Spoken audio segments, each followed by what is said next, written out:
Hey guys, welcome back to the channel. This is Sharil and you're watching Modest Millennial, where we talk about all things money that they don't teach you in school. So today we are going to be reacting to some of the posts that random users have made on the subreddit r/fire, which stands for Financial Independence Retire Early. We did another video on this last Friday, so if you haven't watched that already, definitely go check it out once you finish watching this video. r/fire is a hotbed of random users posting about their financial independence journey, and a lot of times it's very inspirational to see a lot of users trying to reach financial independence as early on in their careers, as early on in their life as on. Some of the users on there have reached financial independence as early as 25 or 30 years of age. That's insane. I'm 31 at this point and I'm still way far from my financial independence achievement. So yeah, so what I'm going to be doing and what I did in my previous video is I will select random posts on r/fire.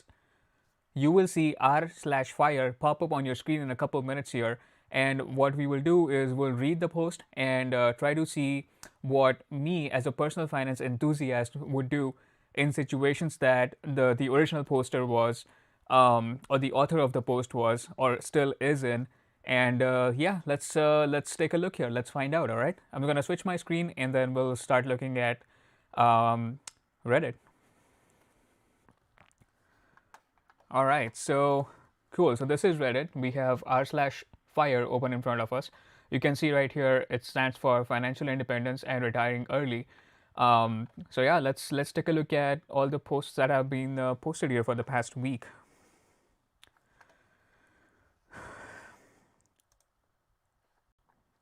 Let's take a look at this very first post and see what this is all about.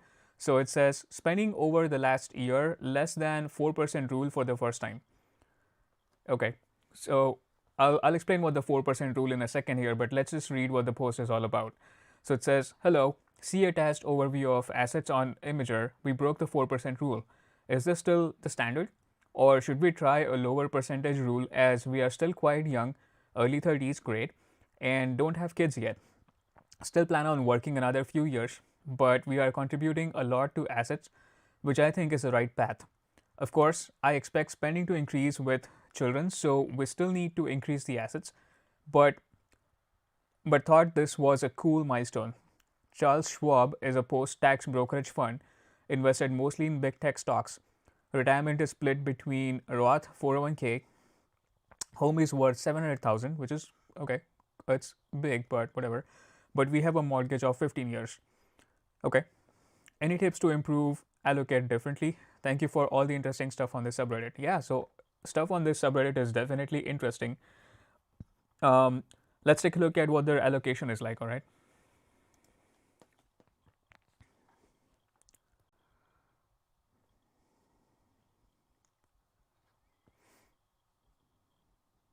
Should pop up here in a second.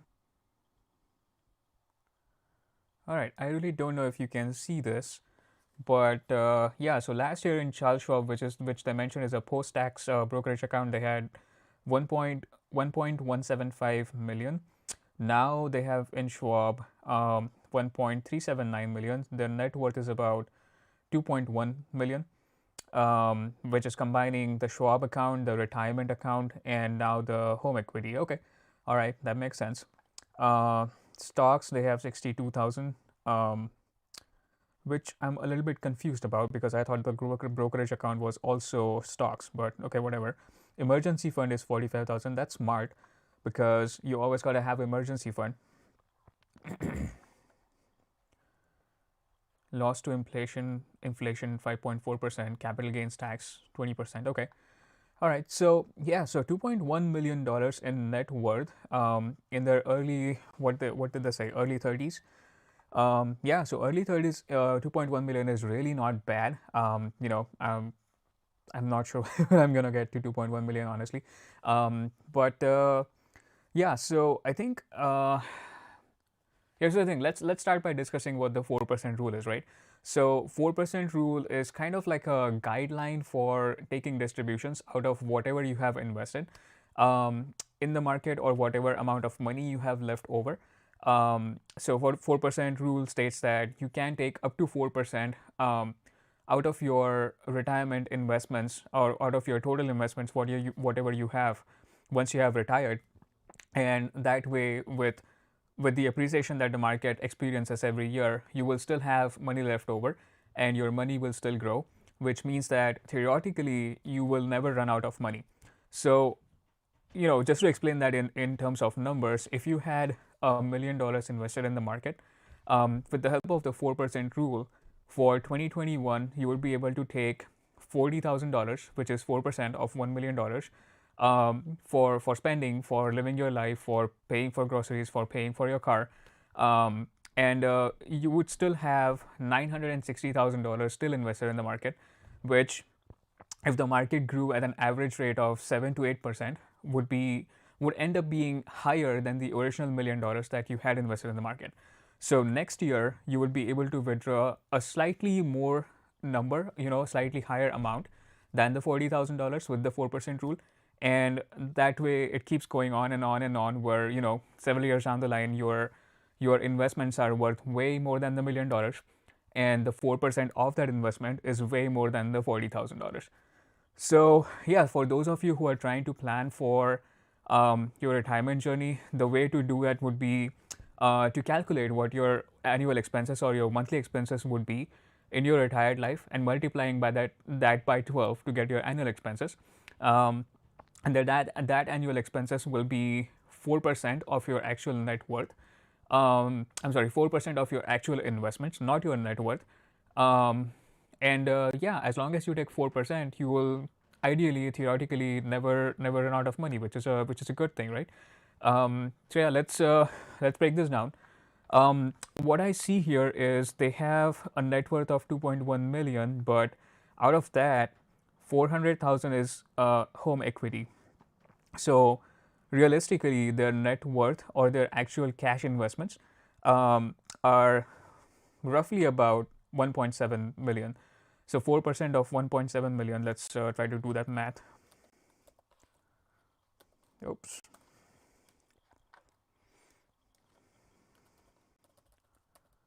1.7 million times 0.04 is roughly $68,000, which is still not bad. And with this $68,000, I think if that's their only income, they probably won't pay any taxes, because I think for a married couple, if they're filing jointly, they don't have to pay taxes on capital gains for up to I believe it's $80,000 in annual distributions, but don't quote me on that, since I'm not a CPA.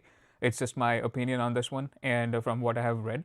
So if you want to find out more, definitely consider CPA. But that's what I think. I mean, 68,000, you probably won't have to pay any taxes on it. So yeah, so going back to the post. All right, so they are saying spending over the last year less than 4% rule for the first time.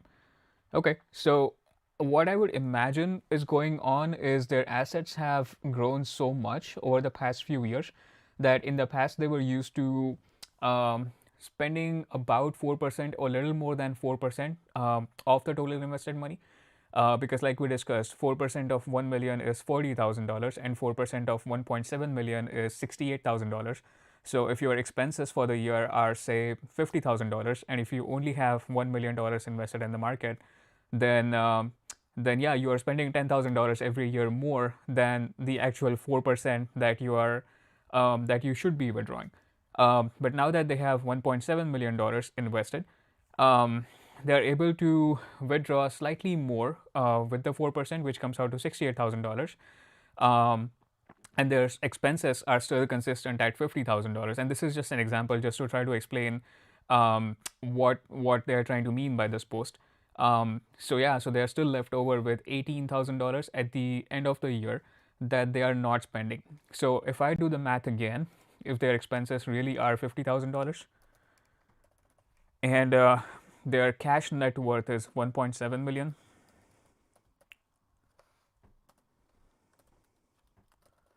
so yeah, so they're roughly spending 3%, so 2.95% of the 1.7 million, which is really not bad, So yeah, so great job, first of all.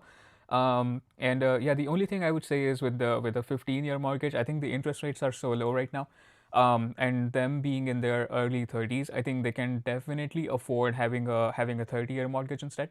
With a slightly higher interest rate, I get that, but you know, instead of appreciating the house, my strategy would be to take that extra cash, whatever that extra amount is every month from doing a 30-year mortgage, and then investing that in an index fund, which is appreciating at about 8 to 10% every year on an average. Um, that's what I would do. Different things work for different people. If they are still comfortable with the 15-year mortgage and they already have 400,000 equity in their home, which is obviously great. Um, but yeah, so there you have it. So that's one post. Let's uh, let's keep going and see what else we find here. All right. And yeah, definitely consider liking this video, commenting down below, subscribing to my channel if you're enjoying this sort of content, and let me know if you would like me to make or react to something else on Reddit or any other posts that you find interesting. Drop a link in my comment section below, and I'll definitely make sure to react to that next week.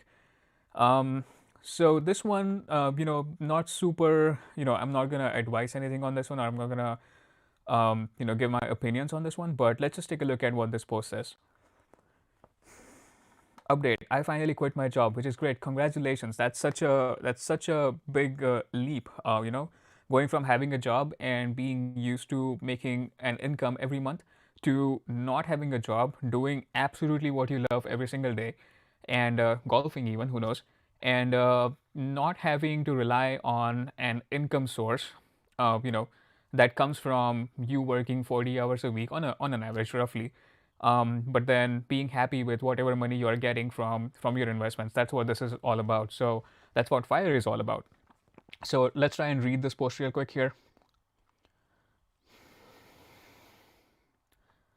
So it says, it's been 8 months since I quit my job working in the nonprofit sector, and as promised, I'm here for an update. Great. So we'll take a look at the original post here real quick.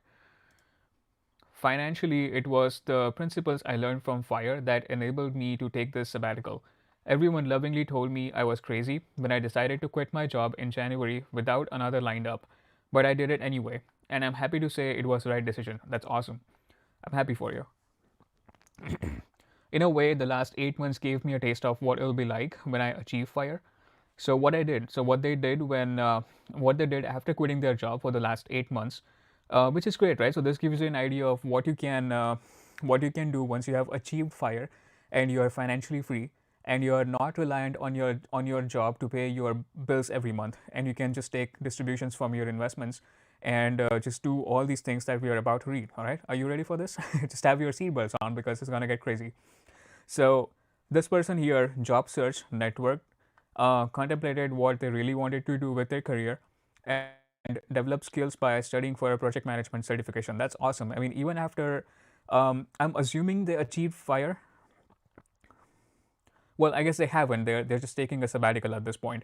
But I guess they're still comfortable where they have enough money invested or saved up, and they don't have to absolutely just be working every single month. They're not basically living paycheck to paycheck is what's going on here. Next thing they did was relaxed, slept, cuddled with their cats, healed their intense burnout, which is really required, right, in today's world with intense stress and really demanding jobs. Pretty much for everybody. I think it's really important to just take a step back, relax, take your time, take vacations, take PTOs, and just relax your burnout because you know YOLO, right? You only live once. You wanna spend your time doing actually what you love. Traveling, going for a run, working out, hiking, swimming, biking, or just watching TV, or even golfing, like I said earlier. So taking time out for that, and then focusing on yourself instead of focusing on your intense burnout that working or having a demanding job gives you every single day. So that's what they did, which is great. Therapy, okay, got very introspective, learned a lot about myself, what I like, don't like, my habits, etc., which is awesome. I mean, they have all the time in the world with the sabbatical to do whatever they like. So yeah, why not take a therapy, right? I mean, if you have never done therapy throughout your life, it's worth trying, I guess. I've never looked into it, but this is giving me second thoughts now. So I may have to look into it myself. Read a lot of books and watched a lot of TV and YouTube. Probably too much. Okay, so that's great. Hopefully, you came across my channel. If you haven't, I will definitely post a link to this post here, and you can definitely try and watch me react to your post here, which I'm absolutely fond of at this point. Um, they spend quality time with the people I love. Awesome, that's really great. Hopefully, this person has a family, and um, even if they have a few friends or family members in their close vicinity, obviously whenever they have free time, they can hang out with their friends. They can go out to eat, or go play some sports, or just watch TV at home with their loved ones. I think that's therapeutic. That's really a great way for busting stress. And then further developed some hobbies and started some new ones. So let's take a look at what their hobbies are. Grassroots activism, not sure what that is. Guitar, okay, I have a couple guitars laying in my basement, which if I tilt the camera just this way, you'll be able to see the guitars. I haven't had a chance to play them in the past 4 years. I bought them just because I wanted to learn, took a couple lessons, and then it kind of just, slowly just mellowed down, and they've just been sitting in my basement collecting dust at this point. Walking and spending time outside, which I absolutely love doing. I live in Michigan. The weather's not perfect throughout the year, but whenever it is, I definitely enjoy walking and being outside with my wife and with our dog, and it's just much more better for my overall sanity. Um, Making YouTube videos. Oh, awesome! This person is a YouTuber. I didn't know that, so I'm gonna have to check this person's YouTube videos and see how their journey is going. And then yoga, of course. Yeah, I mean, yeah, that's great. I mean, basically what they're doing is, so here's the thing. So once they achieve financial independence, here's all that they're going to do. Here's all what you are going to do, pretty much, and here's all what everybody that achieves fire is going to do with their time. Spend time as much as you like doing what you love. Spend time with your family members and your friends. Spend time cultivating good habits, and you know taking care of your body. Spend time taking up hobbies and learning about new things in life, because job's not the only thing you're going to do in your entire life. um, so yeah, so this is a very good representation of a person who has achieved fire and what they're going to do. So like I said, or initially they said they had an original post on here a few months ago, so let's take a look at that real quick. Cool, okay, so there it is.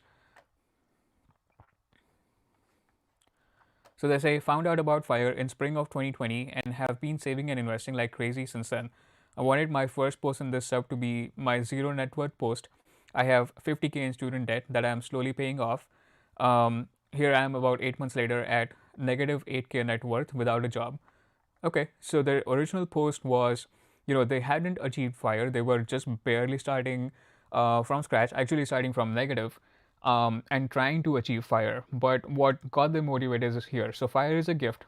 Um, they say that their job is toxic and draining them so much that they have crippling anxiety and no energy to do anything after work. So applying for new jobs was nearly impossible, and working on side hustles was slow going. Okay, that makes sense. Um, you know, Using fire mentality, they were able to save up $10,000 in high interest savings accounts. That's awesome, for emergency funds. Also saved money across Roth IRA and 403B with a 6% employer match. That's amazing. With an additional $5,000 in checking account and a really frugal budget. I think that goes a long way. What my channel here stands for is modesty. Financial modesty, basically. So when they say frugal budget, that's basically how I live. I spend money on mortgage every month, a car every month, groceries every month, and every basic thing that I should spend money on. But beyond that, I really don't have as many subscriptions. I really don't eat outside as much. I really don't drink outside coffee as much. I try to stick to a very tight financial plan every single month, and try to put away as much money as I can from my paychecks towards investments, towards emergency expenses, towards cryptocurrencies nowadays, just so I can be in this state of mind where, one day, my financial journey takes me towards financial independence, and I'm able to just enjoy time for myself and just, yeah, just bust my stress, just relax for a bit. So, all right, so let's take a look at another post here real quick. Hopefully you're still enjoying and still watching, and if you are, please definitely like this video down below and subscribe and watch my other videos. And yeah, definitely come back for more. But yeah, let's just keep watching here. So I'm not sure why this is not working. There we go. All right, what's going on here? My road to fire. Okay, we can take a look at that later on.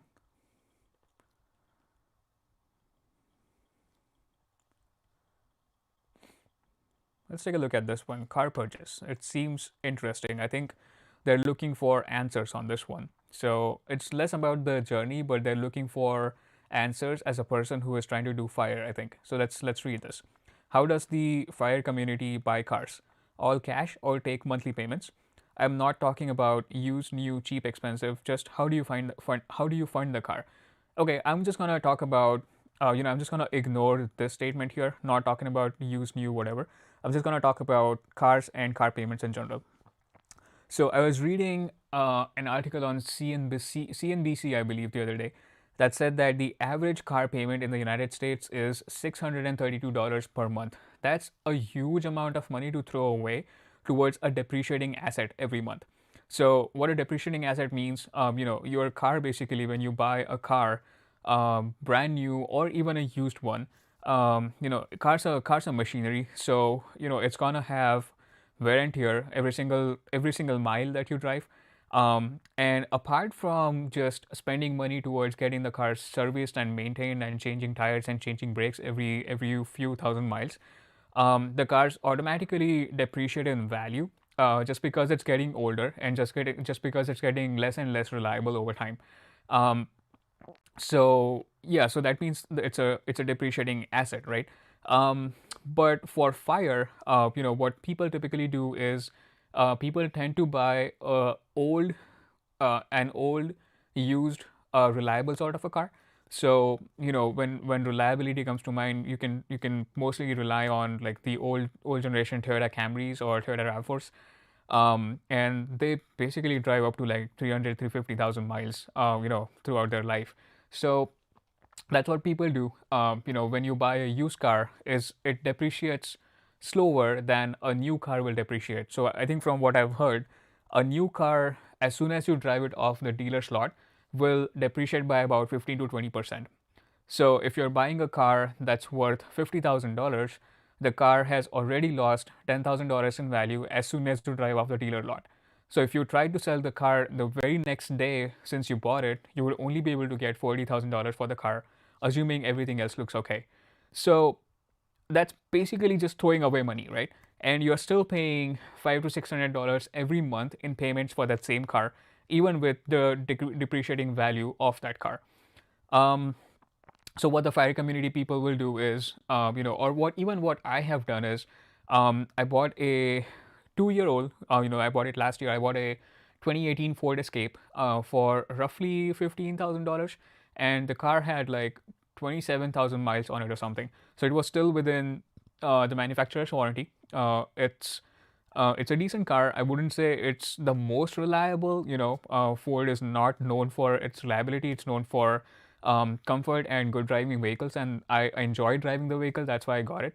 Um, but yeah, I've put about 20,000 miles on that car since I got it last year.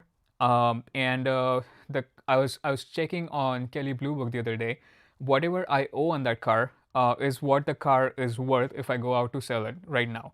So it's a trade-off. I'm definitely not paying $600 a month on that car.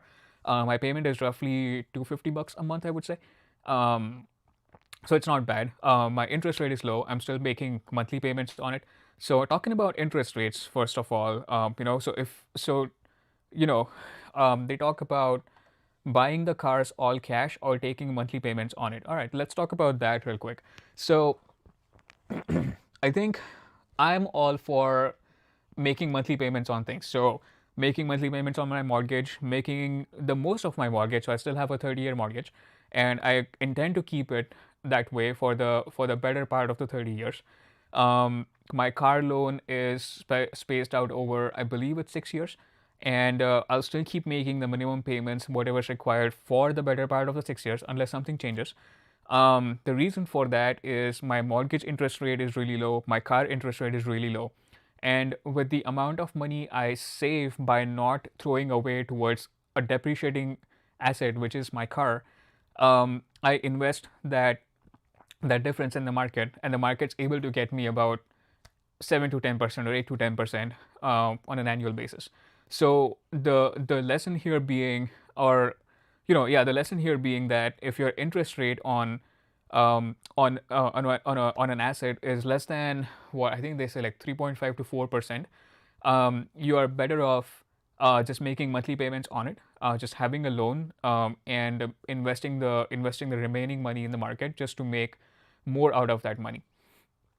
So yeah, so there you have it. So once again, just my opinion. I'm not saying you should do it, but you should definitely look into it and talk to your financial advisor if that's something you want to look into. There's definitely people that have a ton of cash, and they don't mind just taking $15,000 out of their cash reserves and buying the car outright. Just here's $15,000, give me the car. I don't want to deal with monthly payments, I don't want to deal with interest rates or anything like that. um, which is fine, if you have a couple $1 million in investments, and if you are buying a $15,000 car outright, it's really a drop in the bucket. It doesn't make that much of a dent in your investments. So yeah, different strategies work for different people.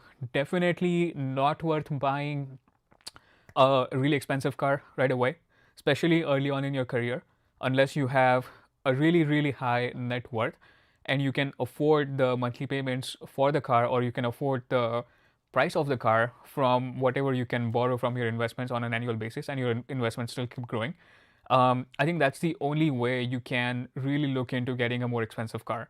But I don't think people realize that. I think people just go about, having the most fanciest car possible. So yeah, that's why the average payment is so high in the United States.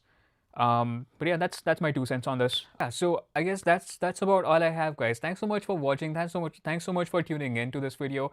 I actually really enjoy this form of video where I'm able to interact with you guys in comments. And if you have any other opinions than what I mentioned in this video, or what I would do in this video, please definitely let me know, and we can have a chat about it. We can really research and talk about those different ways in my next video.